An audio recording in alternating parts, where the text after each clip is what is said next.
Questão do desenvolvimento da inteligência emocional dentro de uma família disfuncional, a gente precisa primeiramente classificar algumas coisas aqui, né?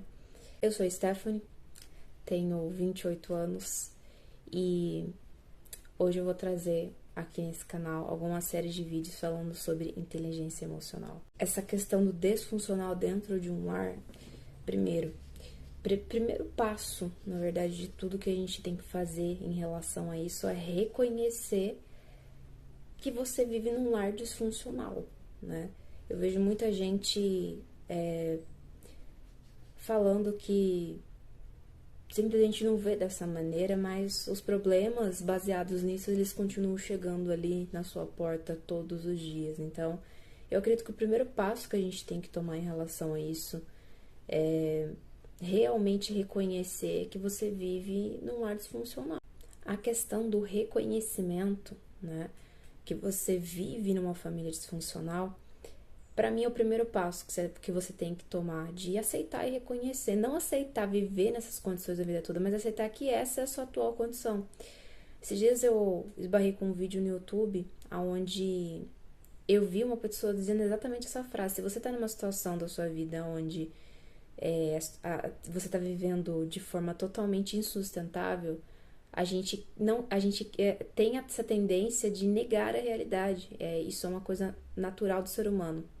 E a questão é você lutar contra o seu subconsciente que está te dizendo isso, sendo que a realidade onde você está inserido, ela é totalmente diferente.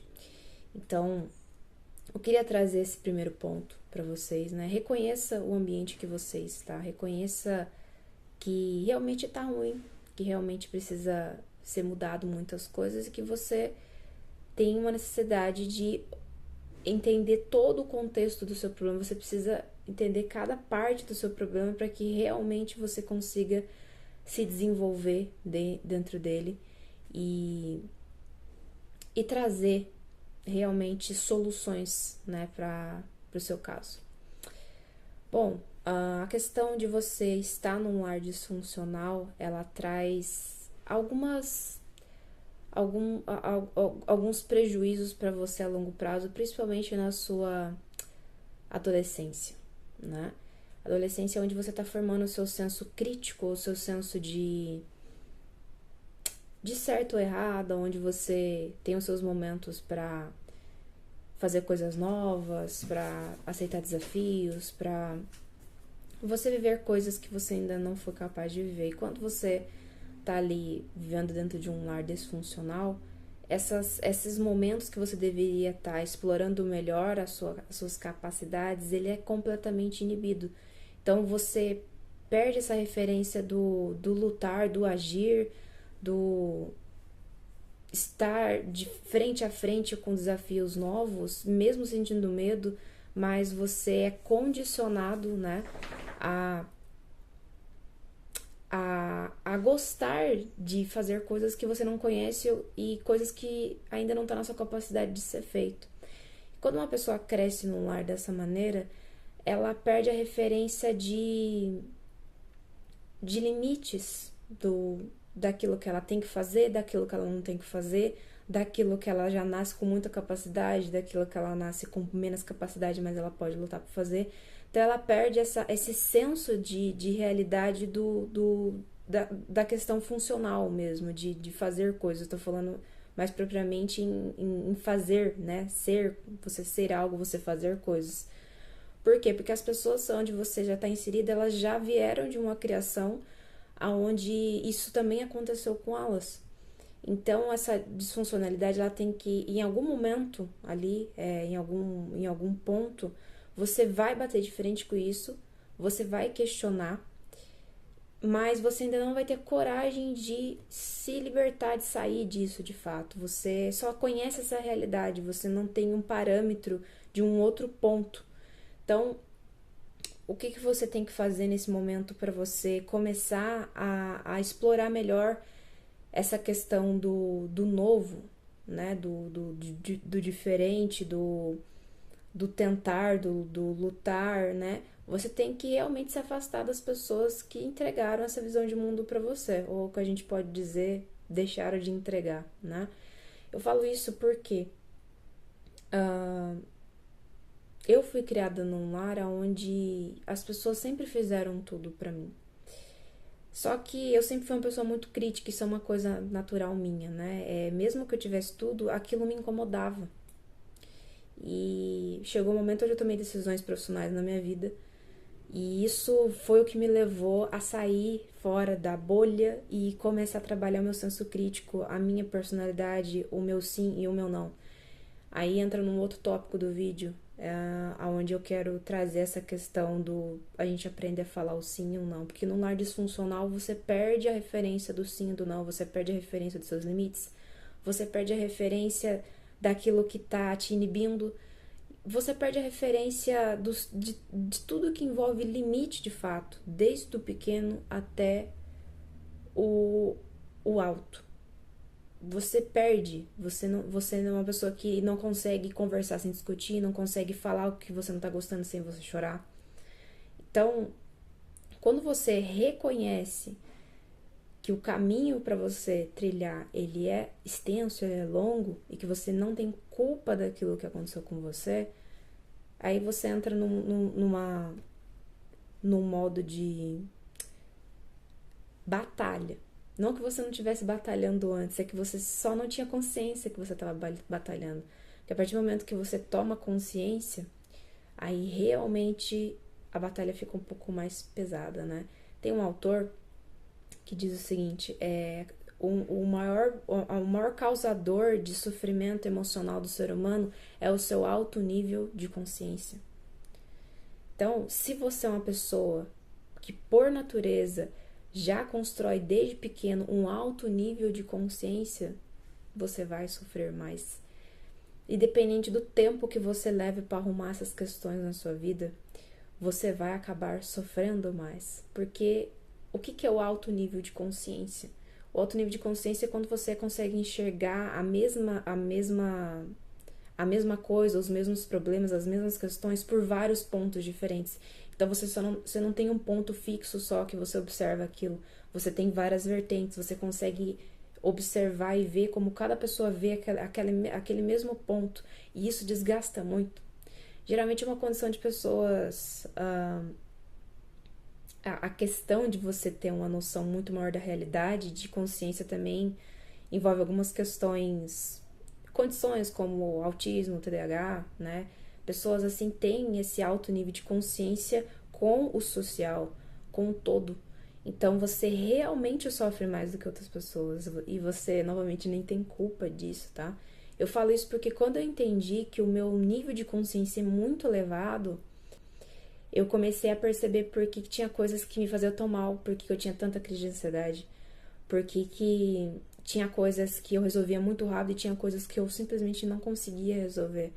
Porque o alto nível de consciência, ele pode levar você a lugares que você nunca pensou em chegar. No bom sentido, né? No sentido de crescimento. E o mesmo alto nível de consciência pode levar você a limbos horrorosos, a condições insalubres mentais. Então, é um campo perigoso essa questão do nível de consciência, porque quando você reconhece que você tem, você precisa trabalhar isso com um cuidado enorme, é como se fosse um tesouro mesmo. Você precisa trabalhar isso com muito cuidado. Por isso que tem pessoas que realmente sofrem mais. Esse é um assunto que eu quero trazer aqui para o canal, só voltado a esse ponto, alto nível de consciência. Isso pode ou salvar a sua vida ou ele vai te matar. Essa é a grande verdade, tá? Bom, por último, aqui falando da questão da inteligência, como a gente desenvolve inteligência emocional dentro de um lar disfuncional. Primeira coisa, reconheça o seu problema, aceite ele. Você tem que virar e falar, ok, esse aqui é o meu problema, ele é assim, não sei. Aí você que vai dizer, reconheça ele, pega ele e fala, não, esse é o problema. Segunda coisa, se afaste de pessoas que continuam transformando a sua mentalidade em algo completamente disfuncional. porque isso é como se fosse um veneno que você toma de doses pequenas, você não morre na hora. Você vai definhando devagar. Então, faça o que for possível dentro da sua realidade para você se afastar das pessoas que são responsáveis por causar esse conflito para que você viva de forma disfuncional. Né? E por último, trabalhe o seu nível de consciência de forma saudável. Como que a gente faz isso? Para você trabalhar o seu nível de consciência de forma saudável, você precisa muito entender a forma como você observa os seus problemas. Eu sei que é muito fácil, até no mundo que a gente vive hoje, onde tudo tem que ser imediato, de só realmente olhar para o problema. A gente pode voltar lá no primeiro passo e pensar assim, ok, tem um problema, e não resolver ele, né? Não desenvolver caminhos para que você consiga olhar aonde ele começou e você consiga ver ele terminando. Você pode simplesmente reconhecer o problema, mas não querer de fato resolver ele, porque a gente acostuma viver nessa zona de disfuncionalidade. Você sabia disso? A gente acostuma, pode estar péssimo, mas o cérebro ele condiciona a gente a ficar sempre repetindo ciclos porque a gente já conhece esses ciclos, então é fácil a gente ficar repetindo ele. Você não vai fazer nada de diferente. A partir do momento que você se propõe a entrar em caminhos aonde o seu nível de consciência vai ser trabalhado, é onde você vai realmente lutar, é aí que você vai começar a observar o problema de forma mais ampla. Você vai começar a pensar assim, nossa, eu não sabia que se eu fizer tal coisa, isso aqui quebra esse lado do problema. Se eu fizer outra coisa, isso vai quebrar esse ponto do problema. Se eu me afastar de pessoas que me causam que me dão instabilidade, vai acontecer isso. Se eu não abrir minha vida para tal grupo, eu consigo me reservar dessa maneira. Se eu fizer, vamos supor aqui, não contar sobre o meu financeiro, os meus ganhos, a gente não vai ter pessoas ali só trabalhando aquele nível de consciência de sugar, né? Ambiente, por exemplo, se todo mundo é pobre, eu também tenho que ser, né? Se todo mundo deu errado na vida, eu também tenho que dar errado. Eu preciso pertencer àquele grupo porque eu nasci naquele grupo. É um outro tema também que é interessante a gente falar. Você vai destrinchando o problema, você ainda não resolveu o problema, mas você vai destrinchando ele. Isso aqui é um ponto muito interessante porque você para de querer ter aquela pressa de resolver de fato o problema e você começa a ver ele como pequenos tópicos. E de fato, quando você vê dessa maneira, é onde você consegue ir resolvendo ele um ponto por vez, né? É como se fosse compartimentos de uma pasta. Você olha para ele não como um todo mais, você olha para ele como pequenos pedaços de problemas e você vai, de fato, abrindo o caminho para que em determinado momento você consiga resolver esses pontos de fato.